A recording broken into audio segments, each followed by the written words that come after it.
The empty throne. The grand convergence of the Galactic Concord was the most sacred event in known space, a gathering held once every 1,000 cycles, uniting 88 sentient civilizations under one roof, the Orb Spire, a Dyson structure circling the cold remains of a dead star.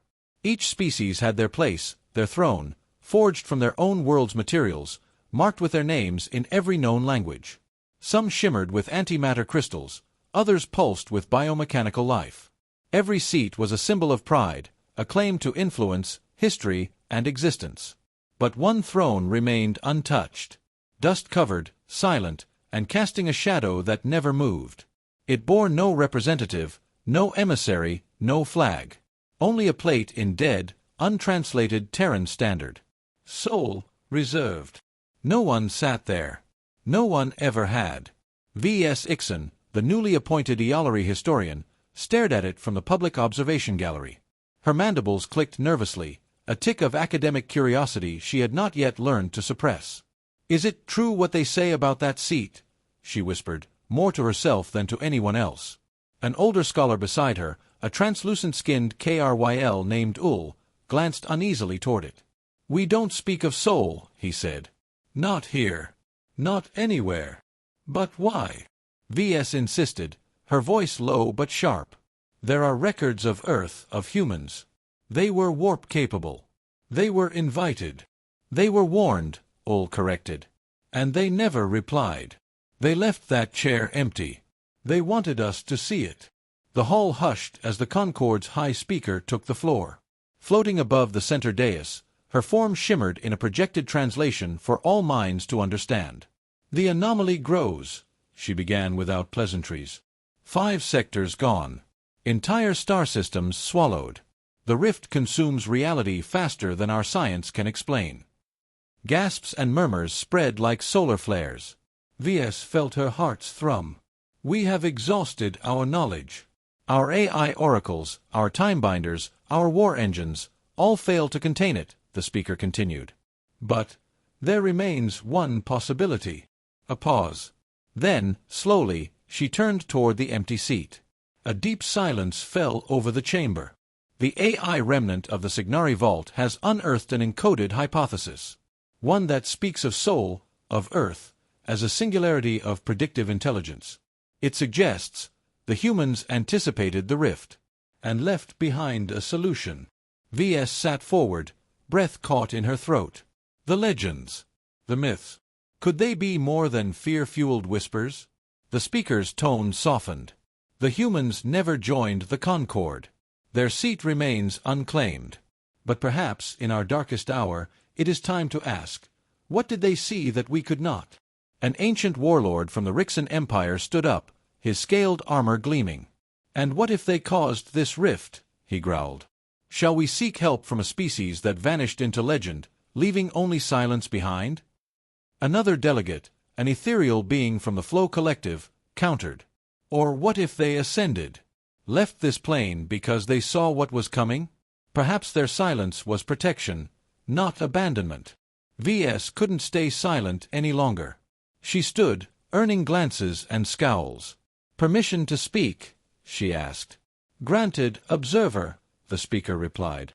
"I am V.S. Ixon of Eolaria," she began, voice trembling but resolute. "Our historical records show that humanity advanced rapidly. In centuries where others needed millennia. They disappeared just as their sciences reached dangerous thresholds, dimensional folding, massless computing, time-indexed consciousness. They didn't vanish. They evolved. And maybe now, when the stars are bleeding, it's time we stopped fearing their silence and listened for their warning." The hall buzzed. Some mocked her. Others nodded, grim-faced. After a long pause, the speaker finally spoke. "By majority request, an expedition will be authorized. To Sol. To Earth." A ripple passed through the chamber. The decision had been made. "And if we find nothing?" asked the Rixan delegate. The speaker looked again at the throne, still empty, still waiting. "Then we confirm what we all fear, that when the stars cry for mercy, no one will answer." As V.S. sat down, she felt the weight of history shift. For the first time in 10,000 years, the galaxy would face the silence of Earth, and demand to know what it meant. Approaching Soul. The dreadnought Curiosity's end emerged from warp with a groan that echoed across quantum layers, as if the very fabric of space hesitated to bring them here. Beyond the reinforced viewing decks, the Sol system stretched in unnatural stillness. No satellite signals. No orbiting stations. Just a cold, pristine silence. General Korvac of the Trell stood rigid on the bridge, his clawed arms behind his back. "All systems, report," he barked. "Navigation recalibrating," replied a Scythian pilot, her silicon-laced skin pulsing with distress. "Something is wrong. There's a distortion around the entire system. Not a shield. A filter. It's rewriting our sensors." V.S. Ixon stood near the observation panel, watching the blue marble of Earth slowly rise into view. It looked alive, too alive. Lush green continents, swirling weather systems, vibrant oceans. But no satellites. No light signatures. No orbital debris. "This isn't an abandoned world," she whispered. "This is preserved." As they neared Earth, alarms shrieked. "Power drain," a technician shouted. "All systems, engine, weapons, communications, fading." Korvac growled. "Shield up, manual override." Too late. The ship froze mid-orbit. No turbulence. No impact. It simply stopped. A low hum resonated through the hull. Not mechanical, resonant, almost musical. Then the bridge went dark. No systems. No light. No sound. Just silence. And then, a voice. Not spoken, but imprinted into their minds. "Observe. Understand. Depart, or be changed." Every crew member stiffened. Some screamed. Others fell to their knees. V.S. clutched her head as images flooded her thoughts. Glimpses of humanity's final days, cities collapsing into light, minds leaving bodies, stars bending in welcome. When the lights returned, Earth was closer, impossibly closer. They were descending through the atmosphere without propulsion, guided by something unseen. Curiosity's end glided gently to rest in what appeared to be a vast crystalline basin, shaped like a landing platform, but seemingly grown, not built. "Atmosphere is safe," muttered the pilot in disbelief. "Oxygen-rich, perfectly balanced. Like it's waiting for us." General Korvac activated his field armor. "Away team. Standard formation. Historian Ixon, you're with us." They disembarked into a world both familiar and alien. Trees grew in symmetrical lines, humming faintly with energy. Structures dotted the landscape, buildings, but seamless, fused with the terrain. No doors. No roads. No signs of life. Yet nothing felt abandoned. It felt suspended. V.S. scanned everything, her recording devices useless against the interference. "This place wasn't left behind," she said. "It was curated, controlled." A short hike brought them to what had once been Geneva, now a fusion of ruins and impossible architecture. An amphitheater of unknown alloy stood in its center, glowing faintly with encoded glyphs. V.S. reached out instinctively, and the structure responded. A sphere rose from the center, hovering at eye level. It pulsed once, and then spoke in perfect Concord standard. "You have come seeking what was lost. But Earth is not lost. You are." The crew stiffened. Korvac drew his weapon, but it dissolved in his hand, unraveling into particles. "We are the echoes," the sphere continued. "The memory of humanity. You seek salvation. You seek power. But what you need is understanding." A beam shot into Visa's forehead, no pain, just knowledge. The others were frozen, suspended in a moment of time she could no longer measure. She saw Earth's final era unfold in her mind, not collapse, but transcendence.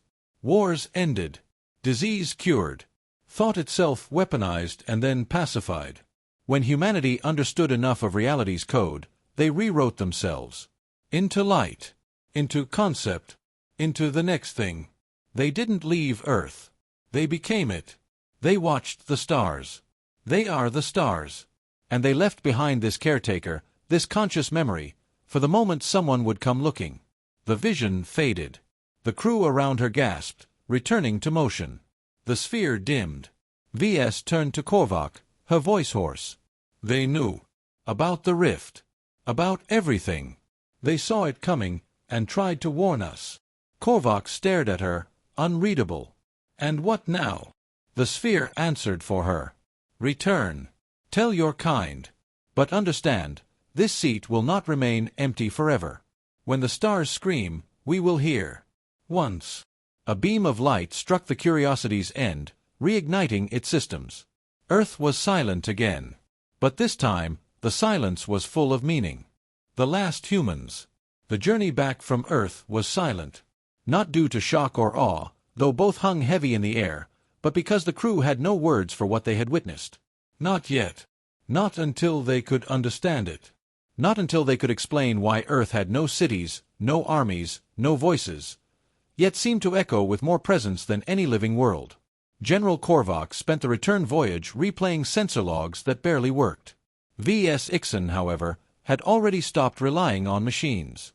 The knowledge she received from the echoes of Earth hadn't faded, it had grown. It wasn't just information. It was insight. As the Curiosity's end exited Sol's influence and re-entered Concord space, V.S. called a private meeting with Korvac in the Dreadnought's observation chamber. They didn't die, she said quietly, gazing at the stars. They chose. Korvac didn't respond immediately. His gaze remained fixed on the hollow display of Earth, now dim and lifeless once more. We've seen species vanish, collapse, decay, devour themselves. But this. They ascended, V.S. whispered. No, that's not the word. They evolved. Beyond the biological. Beyond the dimensional. They stepped out of time, General. Out of what we call reality. She turned to face him. They didn't abandon the galaxy. They became its caretakers. Korvac's frown deepened. Why the silence, then? If they care, why wait until now? V.S. held up her data slate, wiped clean. Useless. Because we weren't ready to hear them. We measured power in weapons and fleets. They measured it in consciousness. They saw the rift forming thousands of cycles ago. We treated the anomaly like a freak occurrence. They treated it like entropy incarnate. She hesitated. And they prepared. The general leaned forward, hands steepled. What do you mean? They sealed it, she said. A long time ago. When the rift first stirred, they built a metaphysical lock. Something no other race could perceive, much less maintain. And then they left a warning, buried in probability fields, future echoes, and dreams. That's what the AI remnant from Signari decoded, a faint echo of that original seal. Korvac looked stunned for the first time V.S. had known him. Then what we're seeing now. The lock is failing, she said simply. And the rift is waking. The ship returned to the Orbis Spire 3 standard days later. News of their findings spread like wildfire, though no official report was broadcast. Only select council members were allowed access to the logs V.S. had reconstructed from memory. When the emergency assembly convened, the chamber was not filled with the usual bickering and politics. The silence was reverent. Terrified. V.S. stood before the council, the empty Sol seat just behind her. We went to Earth, she began. And what we found was not abandonment, but evolution. She recounted everything, the silent world, the living archive, the voice of the echoes. She explained what she had seen and what humanity had become. They didn't disappear. They chose another path. One beyond us. One we're only beginning to understand. They left behind knowledge, protection, and a promise. The assembly stirred. They said they would return once, V.S. said. When the stars scream. The KRYL ambassador spoke up, his voice trembling. And the rift. It is the scream, V.S. said. And they're listening. A long pause fell over the chamber. Then, finally, the high speaker stood. Then we must call to them. Korvac frowned. You're assuming they'll answer. V.S. nodded slowly. They will. But not to commands. Not to desperation. They'll answer to understanding and humility. The speaker turned toward the empty throne. For the first time in 10,000 cycles, she stepped toward it. Then let us speak, she said, placing her hand on the dust-covered plaque. It glowed beneath her palm. A hum echoed through the chamber. Subtle. Growing. Across the galaxy, stars pulsed. Dreams shifted. AI reported inexplicable visions. Something ancient was waking. Back on Earth, beneath soil that had not known war in millennia, light stirred. In orbit, a new glyph appeared beneath the words "Soil, reserved." One word, pulsing like a heartbeat. Listening. When the stars scream. They called it the final pulse. It began as a flicker. A tremor in the dark between galaxies. A swell of gravity without a source. Entire sensor networks burned out trying to map it. By the time the Concord understood, 3 more sectors had gone dark. Not destroyed, not invaded, simply erased. The rift had awakened. The rift wasn't a storm or a hole or an enemy. It was a consequence of flawed perception, of civilizations reaching too far with too little wisdom. And now it was unraveling reality with perfect, unthinking logic. But Earth was no longer silent. Inside the Orbis Spire, V.S. Ixon stood before the Soul Throne. It no longer gathered dust. The plaque beneath it now read in all 88 known languages. Present. The council chamber had changed. Its vast dome glowed with stars that pulsed in rhythm, not with light, but with intention. The voice of the echoes resonated through every species present, not as sound, but as a shared emotion. Come. Focus. Prepare. Above the spire, in orbit, a structure had formed, not built, not launched. Manifested. It resembled no known architecture. Fluid geometry, impossible materials, shapes that bent perspective. The last humans were returning, not in ships, but in thought. VS watched as the structure grew, a lattice of harmonic resonance that stabilized space-time itself. They called it the Threshold Array. The seal is being rebuilt, she explained to the gathered ambassadors. But it won't be enough. Not unless we help. General Korvac grunted. Help how? We can't even survive being near the rift, let alone fight it. You're still thinking in weapons and shields, VS said. But humanity solved the rift once before, not through force. Through alignment. Conscious, moral, intellectual coherence. They became the stabilizers of reality by choosing to become more. She tapped her skull. The echoes are asking us to try. Not ascend, not yet. Just understand. Just harmonize. And what if we can't? Growled the Rixon warlord. Then the rift consumes us all, VS answered. And the next cycle starts without us. One by one, the council agreed. Not to fight, but to listen. Entire worlds quieted. Wars halted. AI systems were reprogrammed for resonance research. Monasteries were founded on digital moons. Schools taught empathy as fervently as mathematics. For the first time in recorded galactic history, 88 civilizations moved as one. And still, the stars screamed. The rift, now the size of a small galaxy, began to pulse. Its edges shimmered with inverted physics. It sent echoes into every mind, synthetic or organic. Some called it madness.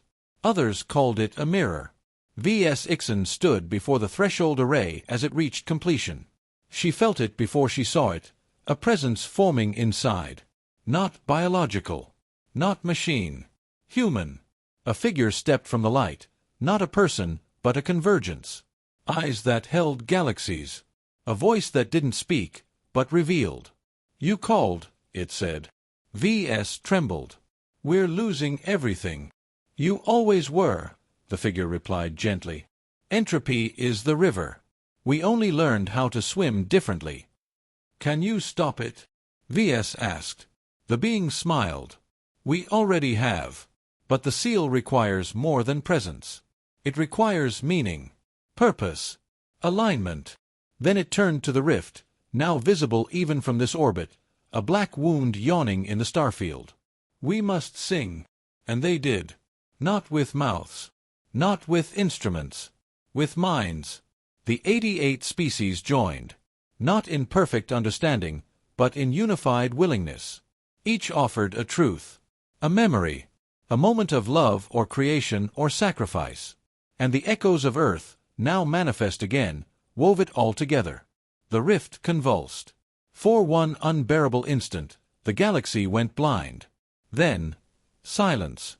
True silence. The kind that comes after a storm. After healing. The rift was gone. Where it had been, a nebula now shimmered, not of gas and dust, but encoded thought. A monument. A reminder. The threshold array dissolved, its purpose fulfilled. The human figure smiled once more. "We are not gods," it said. "We are simply the next version of what you could be." V.S. Ixon watched it fade. She did not cry. She simply bowed. Back in the spire, the Soul Throne was no longer empty. It glowed with light and memory. And beneath it, the inscription had changed once more. Absent no longer.